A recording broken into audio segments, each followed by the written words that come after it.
Hello everyone, welcome to the channel. If this is your first time, my name is Omar Martinez. I'm a trumpet player.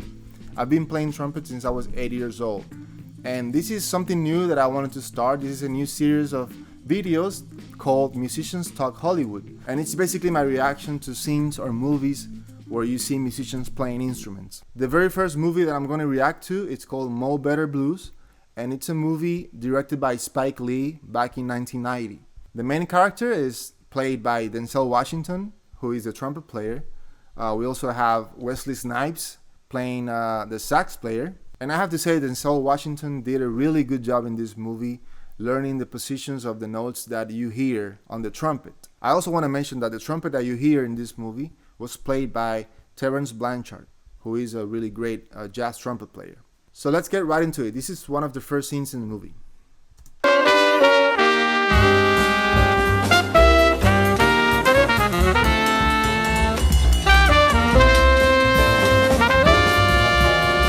This is one of the first scenes in the movie, so it needs to be done right.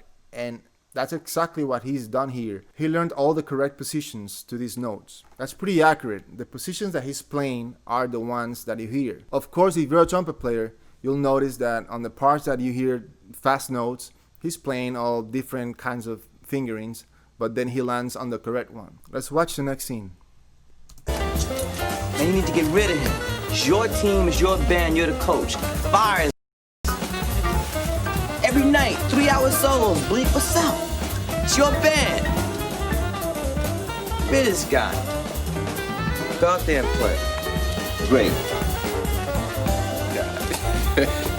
Bleak, just talk to the guy, right? Alright, so Spike Lee is not only directing the movie, but he's also acting in the movie. And in the movie, he's the manager of the band. So he's basically telling Denzel here, hey, the sax player is taking long solos. This is your band, this is not his band. So don't let him do that.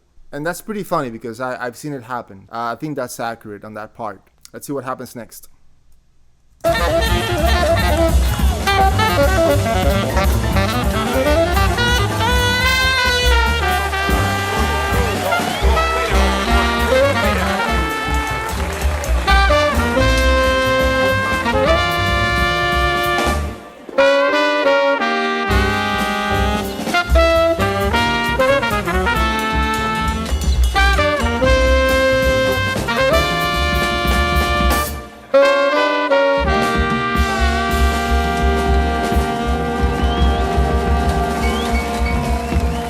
This is also accurate. It's happened, and it's when somebody's taking a really long solo. Maybe his eyes are closed or something. He's not aware of how long he's been playing, right? The solo. So here, Denzel cuts him off in his own microphone, you know, like telling him, all right, it's enough. You've had a really long solo. And it's funny to see Wesley Snipes' reaction. He gives him the side eye, like, come on, man, what are you doing? This is my solo. Let's get back to the movie. I won't ever kiss you again. That's good. Make my living with my lips. I make my living with my lips. This is pretty accurate, and I think every trumpet player has been through this, especially if you have a girlfriend that is not a musician. There's something that happens, you know? It's like one of the first rules. Look, when you kiss me, don't bite my lips, because I make my living with my lips. And that's 100% accurate, and it's been said before. Alright, let's go to the next scene. Il a dit un peu, il m'a dit, mais jeune, tu es folle, hein? Sorry I'm late. We could not catch a cab. You cannot find a cab in New York City. Okay, mais assieds-toi. Je vais préparer. So here we have a musician who's been late to the gig or to the call time, and on top of that, he's bringing his girlfriend to the dressing room. I have to say, if you are in a professional level, you don't do that. You don't bring anybody that's not part of the band in the dressing room or the green room. It's not a good practice, and it doesn't make you look good. It's also funny how she's saying that there's no cabs in New York City, when we all know that New York City has taxi cabs 24 hours a day. You can also see Wesley Snipes' reaction, like, really? Let's get back to the movie. Okay, mais assieds-toi. Je vais préparer. Here. Ok, tiens. Yes. Ok, laisse-moi voir, ok. Left, late again. We said we're sorry, okay? What I missed? If you're late, sorry we couldn't catch a cab, ass would have been and you'd have missed nada. We were about to go over the numbers. Oh, I didn't miss anything. Damn. What's the matter with that? Look, the bottom line is you were late. You brought your lady into the dressing room. Don't do that anymore, okay? You know what the rules are. Everybody knows what the rules are. I think that's exactly how a leader should react and talk to whoever's being late. This is a really good example on what to say if you're a band leader and you have to have that talk with one of your musicians. You know, you're late, there's rules, and you cannot bring your girlfriend back to the dressing room. Don't do it again. So I think that's pretty accurate. All right, let's get back to the movie. What would you do, Blake, if you couldn't play anymore?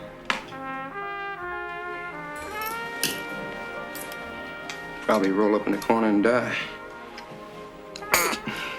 That's a question that every musician's been asked before. What would you do if you couldn't do music anymore? And it can be a hard question to answer, especially if you don't have a plan B. We all know that if you're a musician and you happen to have a bad accident, you may not be able to play ever again. So maybe we need to have a plan B. All right, let's get back to the movie. Just at work alone. The muse is visiting and Bleak is truly inspired.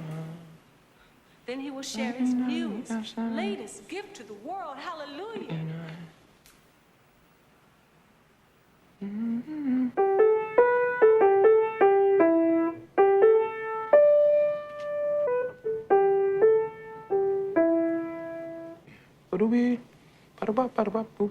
This is exactly what happens when you're a musician or a composer, you're composing music, you go to that place where you block everything else, you know? You don't want to be bothered. I don't want to say that she's bothering him, but in this case, I don't think she's a musician, so I don't think she understands what it means for a musician to get into that zone and compose or write music.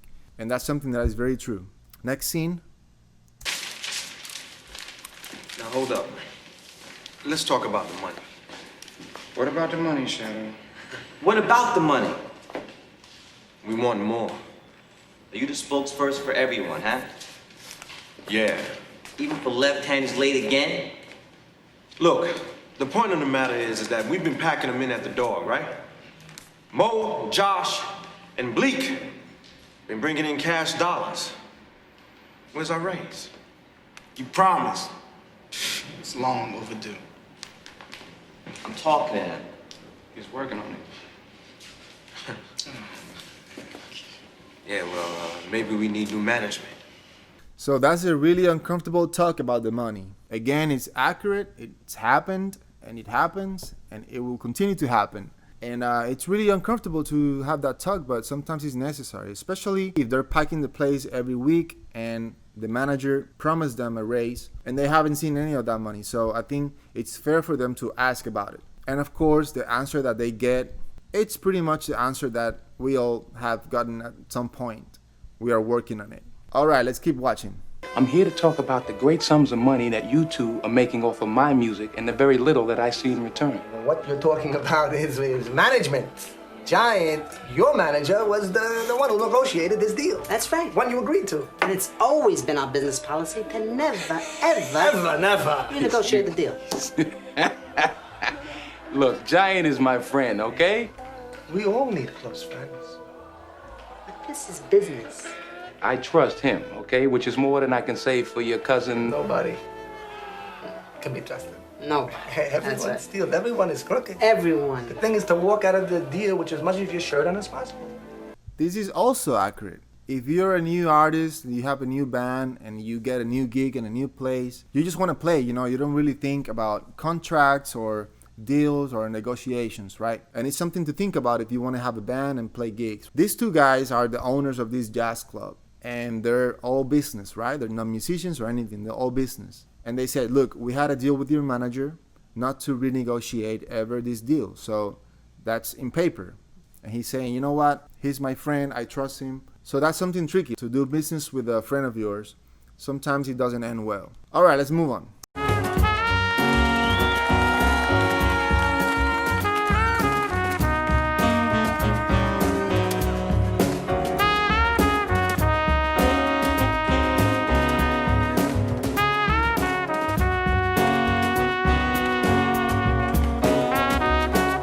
This is a really important scene in the movie because here they're playing the song Mo Better Blues, which is the theme of the whole movie. So I think they wanted to be careful to do it right, especially in the parts where you see he's playing. And again, it's pretty accurate. Denzel did a really good job on playing the right positions on the valves.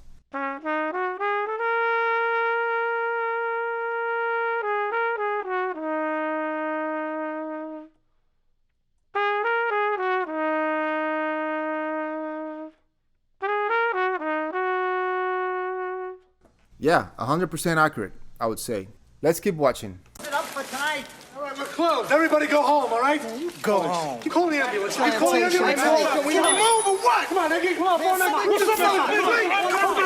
So here they had an accident or they had a fight or something. The funny thing about this scene is whenever Wesley Snipes gives Denzel's girlfriend the trumpet, you see the mouthpiece falling into the ground. Now, I don't think that was planned by anybody or by Spike Lee, because I'm pretty sure that just happened. And it's happened to us, it's happened to every trumpet player there. And it sucks, really, when, you know, the mouthpiece falls into the ground, it bends, and it's just like ruined. But yeah, it's something that's accurate and that really happens. Let's watch that again. Can we remove or what? Can we remove or what? Can we remove or what? Come on, Nicky. Come on, It sucks. This scene is towards the end of the movie, and we see here that all of his musicians are now playing with Wesley Snipes' group because he had the accident and he couldn't play anymore for a long period of time. I think it was like a year or over a year. This is the first time that they're giving him a chance to come and play on stage. So let's see what happens.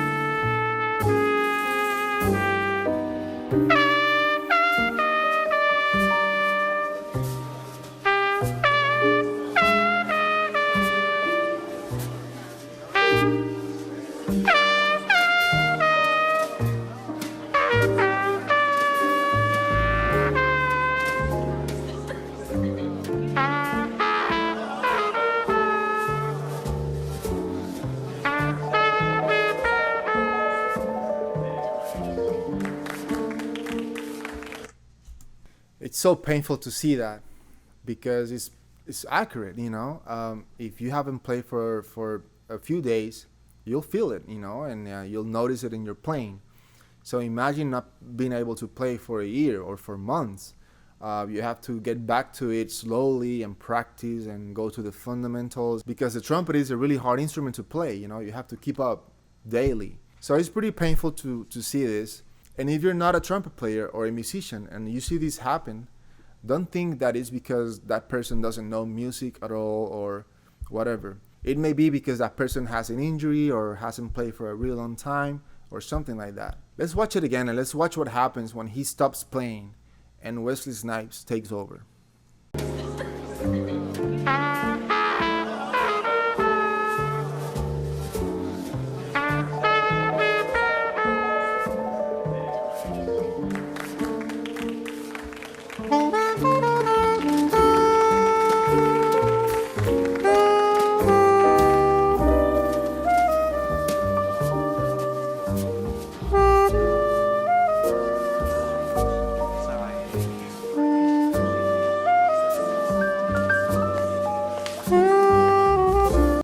Yeah, that's really uncomfortable to watch. I think we've all been there, all trumpet players at some point, you know, of wanting to do our best and maybe it just didn't happen that day, you know, and you feel bad and you think you want to quit or you think you suck or this or that. But there's days and there's days, right? Especially on the trumpet. And then you see when he stops playing, his reaction of like, oh my God, I can't believe this just happened, with a live audience. And then he's walking out in the middle of the audience, in the middle of the song. So yeah, it's really sad to watch.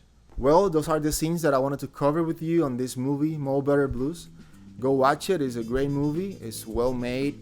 It's good for musicians. You know, you'll enjoy it, I'm sure. So thank you again for watching this first episode on Musicians Talk Hollywood. So please subscribe if you haven't and turn on the notifications. I'll see you in the next video.